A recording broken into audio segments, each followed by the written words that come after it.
Nos encontramos en la zona sureste de Girona y somos el equipo de atención primaria Montilivi-Vilarroja. Girona es una ciudad pequeña pero que cuenta con todos los servicios y está muy bien comunicada. Nuestra población de referencia es de 35.000 habitantes que atendemos en dos centros, el CAP de Vilarroja y el CAP de Montilivi, que están ubicados en dos barrios vecinos separados por el río Uñà. Estamos ubicados en una zona urbana a 15 minutos de nuestro hospital de referencia, que es el Josep Trueta, es un hospital de tercer nivel, y estamos a 3 minutos andando de la Facultad de Medicina y Enfermería. La especialidad de Enfermería de Salud y Comunitaria tiene una visión más amplia.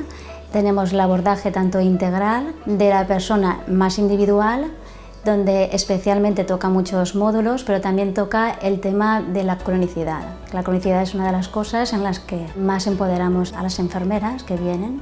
Y luego también tenemos el abordaje a nivel de la comunitaria, a través de sesiones grupales, de interactuar con la colectividad de la comunidad de residentes que tenemos en nuestro territorio.